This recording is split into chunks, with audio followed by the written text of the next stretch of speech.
मैं सबसे पहले भारतीय जनता पार्टी के नेशनल प्रेसिडेंट श्री जेपी नड्डा जी, देश के गृह मंत्री श्री अमित शाह जी, उनका तहे दिल से धन्यवाद करता हूं जिन्होंने अभी मुझे पार्टी में ज्वाइन कराया, मुझे स्नेह दिया। और मेरे पार्टी के अति वरिष्ठ साथी जो भारतीय जनता पार्टी के देश भर के बड़े लीडर के साथ साथ देश की कैबिनेट में मंत्री माननीय गजेंद्र शेखावत जी, माननीय धर्मेंद्र प्रधान जी, हमारे मेंबर पार्लियामेंट बलूनी साहब, माननीय श्री गौतम जी, रामवीर बधूड़ी साहब, सारा आरपी सिंह जी। मैं दिल्ली सिख गुरुद्वारा मैनेजमेंट कमेटी के माध्यम से देश भर में, दुनिया भर में मानवता की सेवा, देश की सेवा और हमारे पंथ की सेवा हर उस जगह पर जहां पे भी हमारी इस कम्युनिटी को जरूरत पड़ी, हमने वो पूरे देश के अंदर जाके अपने लोगों की आवाज को बुलंद किया। मैनू इस गल का बड़ा फकर आ कि मैनू इस देश की राजधानी के अंदर 2 बार दिल्ली के लोगों ने MLA भी बना के भेजा और दिल्ली तो ही मैनू दिल्ली सिख गुरुद्वारा मैनेजमेंट कमेटी के मैंबर के रूप अंदर, जनरल सकत्तर के रूप अंदर और फिर प्रधान के रूप अंदर सेवा करने का मौका मिला। इस दौरान चाहे मानवता की सेवा की गल हो, देश और दुनिया के अंदर सिक्खी का परचम लहराना हो, देश में दसना हो, दुनिया में दसना हो सिख कौन है, सिखा की परंपरा है और की मानवता की सेवा करने का जज्बा सिख रखते हैं। पूरे देश और दुनिया ने इस गल को मन्निया और देश और दुनिया के अंदर ये मानवता की सेवा की एक नवी मिसाल कायम की, जिसकी बाद देश के प्रधानमंत्री ने भी ट्वीट करके और दिल्ली की पुलिस ने भी सारे गुरु घरां की आराधना करते हुए धन्यवाद किया। अज श्रोमणी अकाली दल के लंबे समय तक भारतीय जनता पार्टी के नाल अलायंस पार्टनर रूप च रहे और देश के अंदर जदों जदों भी कोई सिख मुद्दा, कोई पंजाबीयत की गल का मसला खड़ा हुंदा सी ते साडी भाईचारक सां जिहड़ी सी जिस पार्टी नाल सी उहदे माध्यम तो हमेशा ही इस लड़ाई नूं लड़ते आए। पर अज जो साडे देश के अंदर सिख ने, वो भावें कन्याकुमारी तो लैके कश्मीर तक होण, हरेक दे बहुत सारे मुद्दे खड़े ने और उन्हां मुद्दिआं दे हल दे वास्ते जदों असीं किसी की आवाज़ बुलंद करदे को आवाज़ चुकदे हां ते सब तो पहलां जरूरत पैंदी आ वो सरकार दी जिहड़े मसले हल कर सकदी आ। मैं अज क्योंकि हमेशा ही सिख मुद्दों के उत्ते अपनी आवाज़ नूं बुलंद रखिया है, मैं जदों देश के गृह मंत्री श्री अमित शाह जी नूं देश भर के सिखां के कुछ मसलों के उत्ते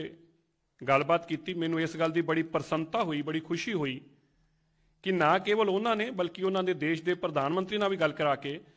इस गल नूं कहा कि मैं ये सारे मसले असीं हल करना चाहुंदे हां। असीं चाहुंदे हां कि जिहड़ी साडी सब तो देश का गौरवमयी कौम आ सिख कौम, जिस दे उत्ते पूरी दुनिया नूं माण आ, सानूं भी माण आ, इन्हां दा हर मसला हल होना चाहिए। और मैं अज सब तो पहला दिल्ली सिख गुरुद्वारा मैनेजमेंट कमेटी तो अपने आप नूं मुक्त किया क्योंकि उत्थे भी मैनूं बहुत माण मिले और मैं नहीं चाहता सी कि संदेश ये जाए कि शायद दिल्ली सिख गुरुद्वारा मैनेजमेंट कमेटी की प्रधानगी बचाने लई या कुर्सियां बचाने वास्ते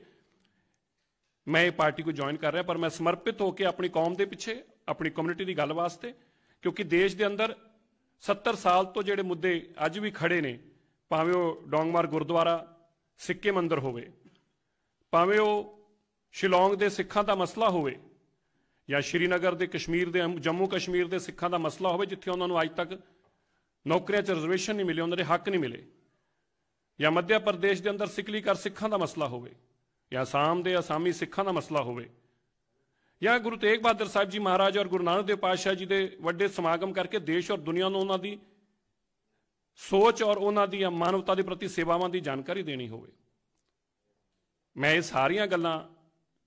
और मैं खास तौर पर अज गल जरूर होर याद कराउणा चाहुंदा, जदों मैं इन्हां सारियां गल्लां दे नाल नाल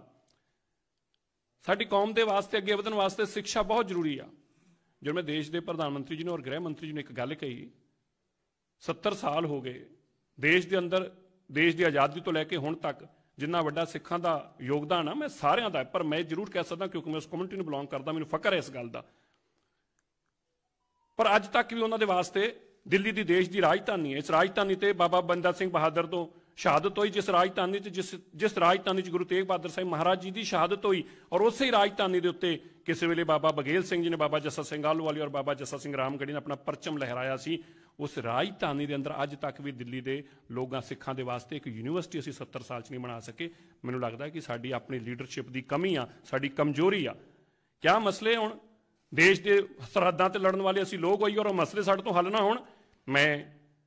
ਜਿਸ ਵਚਨਬੰਧਤਾ ਦੇ ਨਾਲ ਦੇਸ਼ ਦੇ ਗ੍ਰਹਿ ਮੰਤਰੀ ਜੀ ਨਾਲ ਗੱਲ ਕਰਕੇ ਔਰ ਪ੍ਰਧਾਨ ਮੰਤਰੀ ਜੀ ਨਾਲ ਮੈਂ ਇਹ ਪਾਰਟੀ ਜੁਆਇਨ ਕੀਤਾ, ਉਹਦਾ ਇੱਕ ਮਕਸਦ ਆ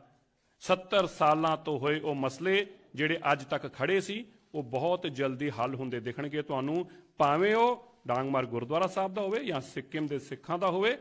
ਜਾਂ ਗਿਆਨ ਕੋਤਲੀ ਦੇ ਗੁਰੂ ਘਰ ਦਾ ਮਸਲਾ ਹੋਵੇ। ਇਹ ਜਿੰਨੇ ਵੀ ਮਸਲੇ ਨੇ ਕੁਝ ਆਉਣ ਵਾਲੇ ਕੁਝ ਦਿਨਾਂ ਦੇ ਅੰਦਰ ਅੰਦਰ ਹੀ ਤੁਹਾਨੂੰ ਇਹ ਸਾਰੇ ਮਸਲੇ ਹੱਲ ਹੁੰਦੇ ਦਿਖਣਗੇ। ਮੈਂ ਫਿਰ ਤੋਂ ਬਹੁਤ ਬਹੁਤ ਧੰਨਵਾਦ ਕਰਦਾ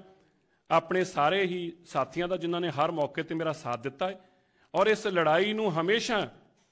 ਜਿੱਤਣ ਵਾਸਤੇ ਔਰ ਇਸ ਲੜਾਈ ਦੇ ਅੰਦਰ ਹਮੇਸ਼ਾ ਫਤਿਹ ਵਾਸਤੇ ਮੈਂ ਆਪਣੇ ਮਾਲਕ ਧੰਨ ਧੰਨ ਸਾਹਿਬ ਸ੍ਰੀ ਗੁਰੂ ਗ੍ਰੰਥ ਸਾਹਿਬ ਮਹਾਰਾਜ ਜੀ ਦਾ ਧੰਨਵਾਦ ਕਰਦਾ। ਗੁਰੂ ਤੇਗ ਬਹਾਦਰ ਸਾਹਿਬ ਜੀ ਦੇ ਦਰ ਤੋਂ ਸਾਨੂੰ ਬਹੁਤ ਕੁਝ ਮਿਲਿਆ ਹੈ, ਉਸ ਮਾਲਕ ਦੇ ਦਰ ਦਾ ਧੰਨਵਾਦ ਕਰਦਾ। ਇੱਕ ਵਚਨਬੰਧਤਾ ਕਰਦਾ ਹੈ ਕਿ ਜਿੰਨੀ ਸ਼ਿੱਦਤ ਦੇ ਨਾਲ ਅਸੀਂ ਦਿੱਲੀ ਸਿੱਖ ਗੁਰਦੁਆਰਾ ਮੈਨੇਜਮੈਂਟ ਕਮੇਟੀ 'ਚ ਰਹਿ ਕੇ ਆਪਣੀ ਕੌਮ ਦੀ ਗੱਲ ਕੀਤੀ,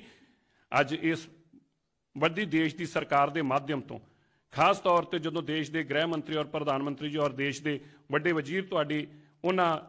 ਜੋ ਤੁਹਾਡੇ ਸੋਚ ਹੋਵੇ, ਜੋ ਤੁਹਾਡੇ ਮੰਗ ਹੋਵੇ, ਜੋ ਤੁਹਾਡੇ ਕੌਮ ਦੇ ਮਸਲੇ ਹੋ ਉਹਨੂੰ ਹੱਲ ਕਰਨ ਨੂੰ ਬੈਠੇ ਹੋਣ, ਤਾਂ ਮੈਂ ਜ਼ਰੂਰ ਕਹਿ ਸਕਦਾ ਹਾਂ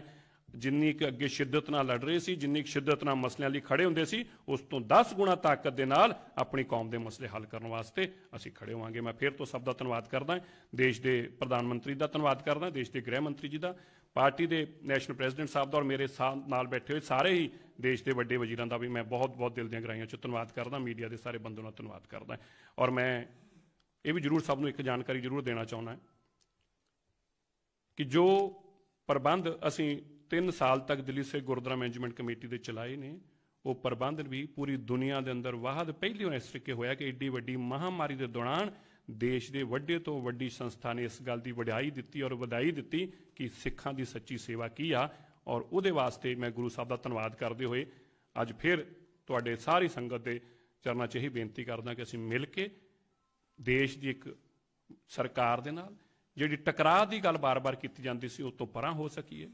ਜਿਹੜੀ ਆਪਸੀ ਭਾਈਚਾਰਕ ਸਾਂਝ ਦੀ ਗੱਲ ਕੀਤੀ ਜਾਂਦੀ ਸੀ ਉਹਨੂੰ ਨੇੜੇ ਲਿਆ ਸਕੀਏ। ਤੇ ਜ਼ਿੰਦਗੀ 'ਚ ਇੱਕ ਗੱਲ ਯਾਦ ਰੱਖਣੀ ਆ, ਇੱਕ ਸਮਾਂ ਉਹ ਸੀ ਜਦੋਂ ਹਰ ਦਿੱਲੀ ਦਾ ਹੋਵੇ ਜਾਂ ਦੇਸ਼ ਦੀ ਨਾਰਥ ਇੰਡੀਆ ਦੀ ਅਗਰ ਖਾਸ ਤੌਰ ਤੇ ਗੱਲ ਕਰਾਂ, ਹਿੰਦੂ ਪਰਿਵਾਰ ਆਪਣੇ ਵੱਡੇ ਬੱਚੇ ਨੂੰ ਸਿੱਖ ਬਣਾਉਂਦਾ ਸੀ। ਇਸ ਪਰੰਪਰਾ ਨੂੰ ਸਾਡੇ ਕੁਝ ਸਿਆਸੀ ਲੋਕਾਂ ਨੇ ਆਪਣੀ ਸਿਆਸੀ